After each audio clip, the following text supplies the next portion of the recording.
नीले कबूतर नहीं, बाबा साहब अंबेडकर के नीले बाज है, मेरी बात को याद रखना। और बाज जब शिकार करता है ना, तो वहीं से उठा लाता है जहां छिप के बैठा होता है उसका। एक हिंदू राष्ट्र की सोच एक पागलपन है, और जो हिंदू राष्ट्र की मांग कर रहे हैं वो नादान बच्चे हैं। ये मैं नहीं कह रहा हूं। अनमैरिड हो तो क्या किसी दलित समाज की बेटी से आप शादी करोगे तो चेहरे का रंग बदल गया। और यही बात, भाई भाई की बात, जब हमारा आईएएस है यहाँ संतोष वर्मा, जब उसने की कि भाई आप हिंदू हिंदू भाई भाई की बात कर रहे हैं, और खड़े होके कोई उसका पुतला फूंकता है, कोई उसको पीटने की बात करता है, सस्पेंड करा दिया। कल भी मैंने एक नेताजी को सुना भाजपा के कि हम इसको ये कर, निकल जाओगे आप लोग, उसको निकल जाओ, जो हम देख लेते हैं, जाओ, हम खड़े आदिवासी समाज के लोग, जाओ। भारत के इतिहास में बहुत महत्वपूर्ण दिन है। आज के दिन एक क्रांति सूर्य जो इसी मध्य प्रदेश की धरती से जन्मा था, 14 अप्रैल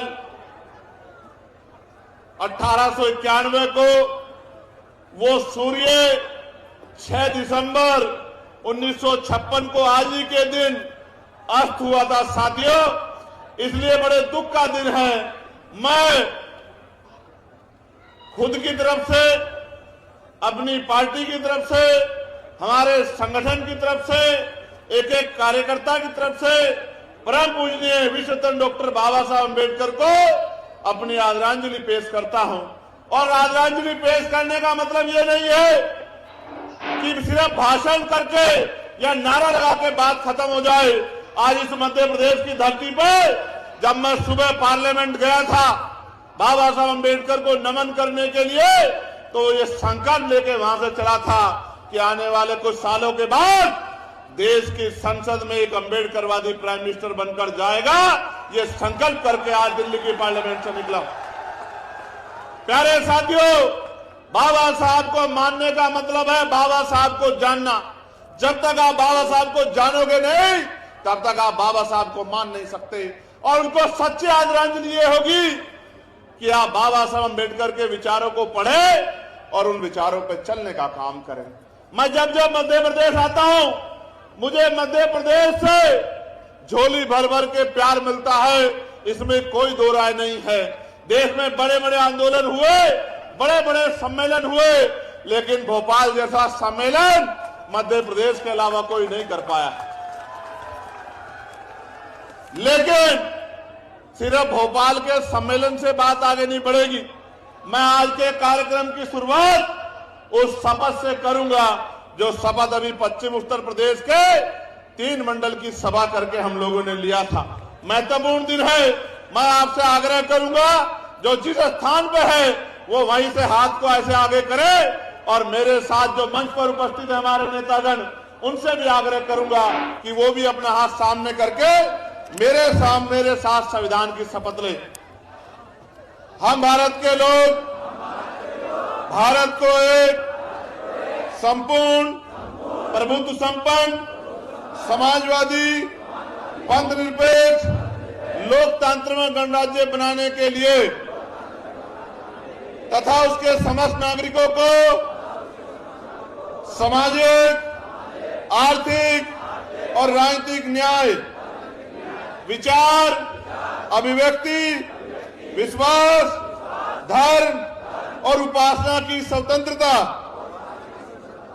प्रतिष्ठा और अवसर की समता प्राप्त कराने के लिए तथा उन सब में व्यक्ति की गरिमा और राष्ट्र की एकता और अखंडता सुनिश्चित करने वाली बंधुता बढ़ाने के लिए हम सभी संविधानवादी आज 6 दिसंबर 2025 को बाबा साहब अम्बेडकर के परिनिर्वाण दिवस पर इस अवसर पर इस ऐतिहासिक संवैधानिक अधिकार बचाओ जनसभा में, श्रद्धांजलि सभा में परम पूजनीय बाबा साहब अम्बेडकर द्वारा लिखित हमारे पवित्र संविधान के प्रति अटूट निष्ठा प्रकट करते हुए ये शपथ लेते हैं कि हम संविधान के मूल स्वरूप, लोकतांत्रिक आदर्शों, वैज्ञानिक चेतना और समता मूलक व्यवस्था को सुरक्षित, संरक्षित, सशक्त बनाए रखने के लिए दृढ़ संकल्पित हैं। जय भीम, जय भारत, जय संविधान, जय मंडल, जय जोहार। आज भी कोशिश करूंगा कि जो बात कहने आया हो वो बात आपको सुनाकर जाऊं, और सिर्फ सुनाकर नहीं जाऊं, आपसे आशा उम्मीद करता हूं कि आज से आप उस बात पे पहरा देके उस बात को मजबूत करने का काम करोगे। करोगे नहीं करोगे, जरा बताओ। प्यारे साथियों, मैं उन तमाम संतों, गुरुओं, महापुरुषों को याद करता हूं जिनकी तस्वीरें यहां लगी हैं, और इसलिए याद करता हूं कि उन तमाम महापुरुषों ने अपने जीवन का क्षण क्षण हम कमजोर वर्गों के लोगों को मुख्य धारा में लाके स्वाभिमान सम्मान का जीवन देने के लिए लगा दिया। सम्मानित बंधुओं, बहुजन समाज के पहरेदारों, महसूस करके देखो जिस महापुरुष का परिनिर्वाण आज मना रहे हैं, क्या बीती होगी उन पर जब उन्होंने अपने 4-4 बच्चों को इसलिए कुर्बान कर दिया कि कल आने वाला हमारा जीवन सम्मान का जीवन हो, अधिकार का जीवन हो। याद करके देखो, याद करके देखो, महसूस करके देखो। अगर एक छोटा सा कट लग जाता है, थोड़ा सा खून निकल जाता है, हाथ जल जाता है, उंगली जल जाती है, कोई एक शब्द कह देता है, तो हम पे क्या बीतती है जब हमारे ऊपर दर्द आता है। महसूस करके देखो, जिनके बच्चे बलिदान हो गए और उनसे उनकी पत्नी ने कहा कि बाबा साहब, आप तो कहते थे कि राज रतन राज करेगा, राज रतन तो इस दुनिया में भी नहीं रहा। तो बाबा साहब अंबेडकर ने क्या कहा कि एक राज रतन की परवाह करूंगा तो कौन राज रतन इसी तरह से मर जाएंगे, मुझे एक राज रतन की नहीं, अपने करोड़ों बच्चों की चिंता है। ऐसे बाबा साहब अंबेडकर का परिनिर्वाण दिवस, जो मध्य प्रदेश में पैदा हुए, महाराष्ट्र में काम किया, देश के कोने कोनों में गए, विदेशों में जाके, गोलमेज कॉन्फ्रेंस में जाके आपके मेरे अधिकार के लिए लड़े। और मैं आपको बताना चाहता हूं, मध्य प्रदेश ही क्यों, देश में कहीं भी एक बड़ी आदरांजलि सभा हो सकती है, मध्य प्रदेश ही क्यों? क्योंकि लगातार मध्य प्रदेश से भाई दामोदर जी, भाई रविंद्र भाटी जी, भाई विनोद जी, लगातार मध्य प्रदेश से एक षड्यंत्र चल रहा है, और वो षड्यंत्र आज उसको बेनकाब करने के लिए आपके बीच में हूं। ये वही इंदरगढ़ है जहां कुछ दिन पहले हमारे भाइयों पे हमला करने की जरूरत की गई थी। ये वही इंदरगढ़ है, मैं इस बात को जानता हूं।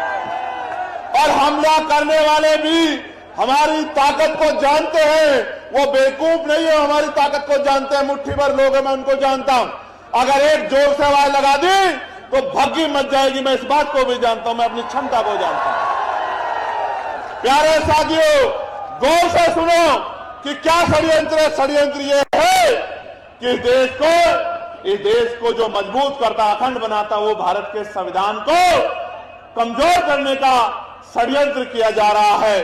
उस संविधान को कुचलने का षड्यंत्र किया जा रहा है, और देश जानता है, विरोधी जानता है, दुश्मन जानता है, जब तक बाबा साहब को मानने वाले हैं, जब तक फूले को मानने वाले हैं, जब तक साहू को मानने वाले हैं, जब तक इन बहुजन महापुरुषों को मानने वाले लोग हैं, तब तक वो लोग इस काम को नहीं कर सकते। इसलिए जानबूझ के वो अंदर अंदर एक आंदोलन चला रहे हैं कि बाबा साहब अंबेडकर अगर संविधान निर्माता नहीं रहेंगे, इस बात को लोगों के अंदर बात चली जाए तो हम महसूस करना कितनी गहरी बात बता रहा हूं।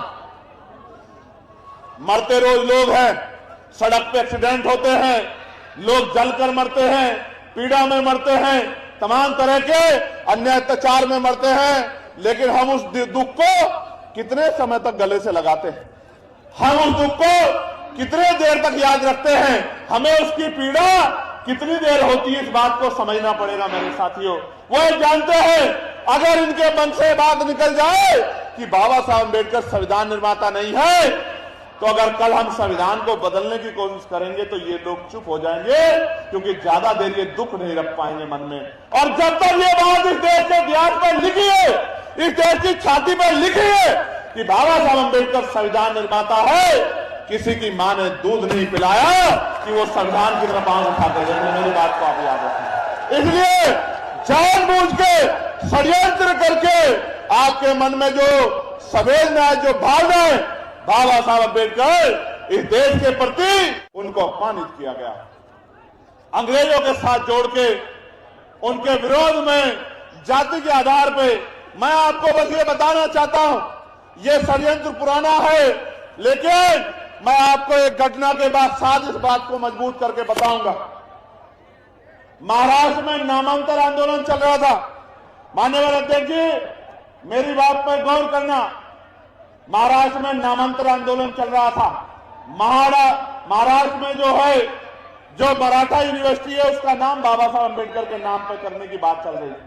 वहां के अम्बेडकरवादी लोग आंदोलन कर रहे थे। गौर से सुनना नौजवान साथियों, वो आंदोलन कर रहे थे। 79 में गोलियां चली, कई नौजवान शहीद हो गए। सरकार ने नाम नहीं बदला, सरकार राजी नहीं थी। लेकिन इधर काशीराम साहब गांव-गांव जाके इस उत्तर प्रदेश, मध्य प्रदेश, बुंदेलखंड के अंदर, राजस्थान के अंदर, पंजाब के अंदर, हरियाणा के अंदर बाबा साहब के विचारों को लोगों से जोड़ने का काम कर रहे हैं। एक ऐसा समय आया कि उधर नामांतर का आंदोलन चल रहा था, शरद पवार जी की सरकार थी, और दूसरी तरफ यहां उत्तर प्रदेश में 14 अप्रैल 1989 को एक यूनिवर्सिटी का नाम बाबा साहब अम्बेडकर के नाम पर रखा गया। यह आंदोलन नहीं चल रहा था उत्तर प्रदेश में, आंदोलन मराठा महाराष्ट्र में चल रहा था, नाम उत्तर प्रदेश में रखा गया। क्यों?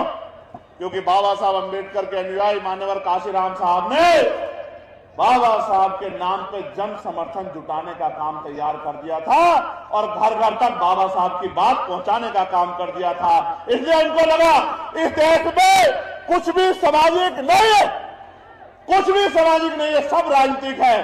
आज अगर आपकी जरूरत होगी, यही नेता आपके पैरों में पड़े दिखाई देंगे, आपके पैर पकड़े दिखाई देंगे, आपका हाथ अपने सर पर रखवा रहे होंगे, आपको भाई, चाची, ताई, बहन कह रहे होंगे, और जब चुनाव खत्म हो जाएगा, इनका मतलब खत्म हो जाएगा, आपकी गली बस्ती में पैर भी नहीं रखेंगे। मेरी बात को आप याद रखना। न होता वोट का अधिकार। ये हम पढ़ते हैं बाबा साहब अम्बेडकर को, हम पार्लियामेंट की डिबेट पढ़ते हैं, और मैं आपको सच बता रहा हूं, SIR चल रहा है। इस वोट को दिलाने के लिए बाबा साहब अम्बेडकर ने लंबे समय तक गोलमेज कॉन्फ्रेंस में और देश के तमाम नेताओं को सहमत किया कि एक एक बालिग व्यक्ति को वोट का अधिकार मिलना चाहिए। कोई राजी नहीं था। कोई कहता पूंजीपतियों को मिलना चाहिए, कोई कहता पैसे वालों को, कोई कहता पढ़े लिखे लोगों को। बाबा साहब अम्बेडकर ने कहा, जब तक मेरे इस कमजोर हक वंचित समाज को, मेरी बहनों को, माओ को, मेरे नौजवान बच्चों को, बुजुर्गों को वोट का अधिकार नहीं मिलेगा, लोकतंत्र पैदा नहीं हो सकता। ये बात मैंने आपको किसने बताई? आप याद रखो, काशीराम साहब कहते थे, चमचों को कुछ मत कहो, जिन हाथ में चमचे हैं उन हाथ पे चोट मारो। इन चमचों के पिताजी कौन है, इन चमचों की पार्टी कौन सी है, इस बात को बस अपने दिमाग में बिठा लो, और उस पार्टी का एक भी आदमी जीतना नहीं चाहिए। ये सब सीधे हो जाएंगे। मेरी बात को आप याद रखें। ये जो रोज आपके खिलाफ मुहिम चलाते हैं ना, जो नेता आपके खिलाफ बोल रहा है, कुछ मत करो, लोकतंत्र है, बोलने की आजादी है, व्यक्ति की आजादी है, बस उसकी आईडी निकालो, उसका पता निकालो, और ये देखो कि वो और उसका परिवार कौन सी पार्टी से जुड़ा हुआ है। और जब आपको पता लग जाए तो जन जागरण अभियान चला चला के अपने एक एक आदमी को बताने का काम करो कि इस पार्टी के व्यक्ति को किसी भी कीमत पे हम लोग विधानसभा, लोकसभा में जाने नहीं देंगे। मैं आज लिख के कहता हूं, इस देश में अच्छे अच्छे सीधे हुए हैं और अच्छे अच्छे सीधे हो जाएंगे। कुछ ही दिनों की बात है। मेरी बात को आप याद रखें। MP की हवा बदल रही है, नौजवानों में गुस्सा है, बहुजन चेतना जाग रही है, और मैं लिख के देता हूं, याद करो, जब मध्य प्रदेश से जाके बाबा साहब अम्बेडकर महाराष्ट्र में आंदोलन को खड़ा कर सकते हैं, जब मान्यवर काशीराम साहब पंजाब से जाके उत्तर प्रदेश में आंदोलन को खड़ा कर सकते हैं, बस आपके अंदर हौसले की कमी है। 90% आबादी SC ST OBC की है मध्य प्रदेश में। SC ST OBC की आप में हौसले की कमी है। ये कांग्रेस के लोग किसकी वोट से एमएलए बनते हैं, ये बीजेपी के लोग किसकी वोट से एमएलए बनते हैं? वोट तो 90% आपका है और राज किसी और का है। मैं तो जानता हूं कि मध्य प्रदेश में क्या हो रहा है। मान्यवर काशीराम साहब को मध्य प्रदेश से बहुत उम्मीदें थी और इस बेल्ट से और ज्यादा उम्मीदें थी। वो कहते थे इस बेल्ट का मेरा बहुजन समाज का व्यक्ति स्वाभिमानी है, वो भूखा रह लेगा लेकिन स्वाभिमान से समझौता नहीं करेगा। इसका उदाहरण 2 अप्रैल 2018 को हमने देखा था। 2 अप्रैल 2018 को हमने इसका उदाहरण देखा था जब मेरे नौजवान भाइयों ने पूरे देश को बताने का काम किया था कि ये ग्वालियर चंबल संभाग, रीवा संभाग किसी के झुकने दबने वाला नहीं है। प्राणों का बलिदान देके उस आंदोलन को अपने खून से सींचा था मेरे भाइयों। सम्मानित साथियों, यहां से एक आदमी निकला और मैं उसको इसलिए बाबा नहीं कहता क्योंकि देश के प्रधानमंत्री जी भी उसको बाबा नहीं कहते, वो कहते हैं मेरा छोटा भाई। आप सुन लेना, मैं संवैधानिक व्यक्ति हूं। तो जब प्रधानमंत्री सांसद हैं, वही सांसद ही प्रधानमंत्री बने हैं, जब वो छोटा भाई कहते तो मैं काहे को बाबा कहूं? मैं तो एक ही बाबा को जानता हूं जिनका नाम है डॉक्टर बाबा साहब अम्बेडकर। तो उन्होंने नारा दिया कि जात पात की करो विदाई। तो दामोदर साहब खड़े हो गए, बोले जी विदाई कर देंगे, ठीक है, लेकिन मेरे 5-4 सवाल इनका जवाब दे दो। तो मैंने मीडिया से सुना कि अच्छी डिबेट चल रही है, चर्चा होनी चाहिए। तो एक कैमरामैन ने, एक पत्रकार ने उनके आगे माइक किया कि साहब जात पात की विदाई कर रहे हो तो जात पात खत्म कर दोगे? तो बोले नहीं, हम आज के लोगों की बात आप कहां मानने वाले हैं, तो इसलिए मैं आपसे कह रहा हूं। फिर उन्होंने, पत्रकार ने उनसे कहा कि भाई सवाल ये आ रहा है कि आप अनमैरिड हो, तो क्या किसी दलित समाज की बेटी से आप शादी करोगे? तो चेहरे का रंग बदल गया। और यही बात, भाई भाई की बात, जब हमारा आईएएस है यहाँ संतोष वर्मा, जब उसने की कि भाई आप हिंदू हिंदू भाई भाई की बात कर रहे हो, गौर से सुनो, ताली बज बजाओ, गौर से सुनो, कान खोलो अपने। मैं भी मध्य प्रदेश पे निगाह बना के बैठा हूं, मेरा ध्यान ऐसा नहीं मध्य प्रदेश पे नहीं है। और मैं ये बताना चाहता हूं तमाम पार्टी के उन नेताओं को जो इकट्ठे होकर कह रहे हैं संतोष वर्मा को ये कर देंगे वो कर देंगे, कितने संतोष वर्मा को क्या करोगे?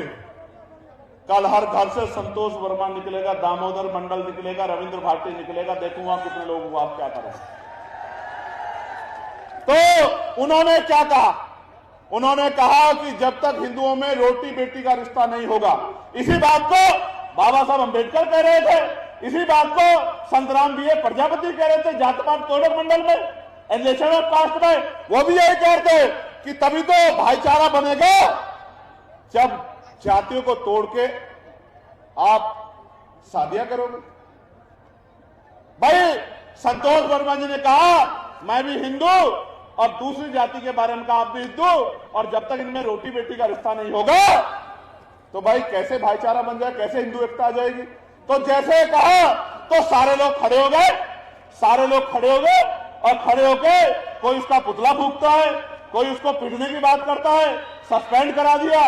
कल भी मैंने एक नेताजी को सुना भाजपा के कि हम इसको ये कर, निकल जाओगे आप लोग, उसको निकल जाओ, जो हम देख लेते हैं, जाओ हम खड़े आदिवासी समाज के लोग, जाओ निकल जाओ, हम देख लेंगे बहुजन समाज के लोग, अगर आप में हिम्मत है तो। मैं आपको स्पष्ट कर रहा हूं, ये इनका नारा सच्चा है, लेकिन चुनाव से पहले, मैंने कहा ना कुछ भी सामाजिक नहीं है, सब कुछ राजनीतिक है। चुनाव से पहले ये नारा सच्चा है और चुनाव के बाद ये नारा खोखला है। फिर चुनाव के बाद कुशवाहा के सर पे पेशाब भी यही करेंगे, कुशवाहा को जूता भी यही चटवाएंगे, थूक।